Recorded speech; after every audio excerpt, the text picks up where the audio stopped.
متابعيني أحبابي، سعد صباحكم مساكم. رح أعملكم اليوم فلافل جدا رائع. نقعت 2 كيلو حمص بالمي، نص كيلو بصل، و16 حبة توم، وعم بفرمهم كلهم مع بعضهم. التوم والبصل والحمص المنقوع، مش مسلوق، منقوع ل 12 ساعة نقعته.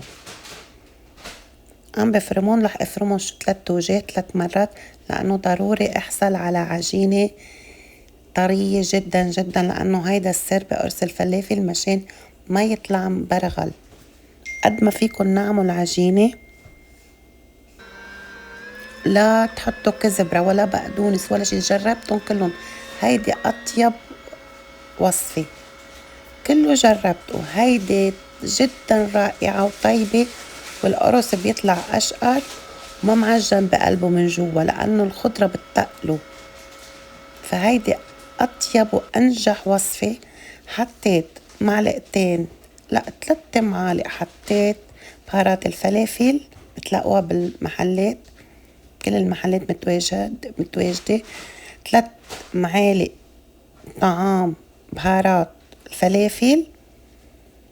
رجعت حطيت معلقتين كزبرة يابسة، كورياندر بقولوا لها بالانجليزي، معلقتين كزبرة يابسة،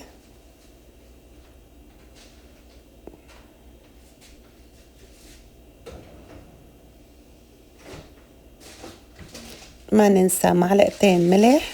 ل2 كيلو برجع بعدلكم، اكيد 2 كيلو بتشيلوا منها بتفرزوها الاسبوع الجاي، بعد شهر بتطلعوها بتاكلوا منها. عملت كمية كبيرة فرزتها. واخر شي معلقتين كمون، خلطتهم مع بعضهم بنصف كوب ماء. بتحطوا نص كوب ماء وبتخلطوها مع بعضها، بتحصلوا على عجينة طرية.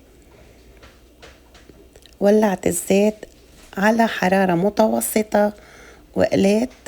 قبل ما اقلي حطيت بالعجينة معلقة صغيرة، راس معلقة صغيرة كربونات، وشوفوا كيف طلعت النتيجة. شوفوا ما أحلى. هلأ راس الفلافل اللي غمستهم بالسمسم، بتغمسون بالسمسم إذا بدكن، اختياري يعني. رح أسلكن قلبه، وشوفوا كيف أشقر ومخبوز. ألف صحة. ما تنسوا تدعمونا، لايك شير سبسكرايب.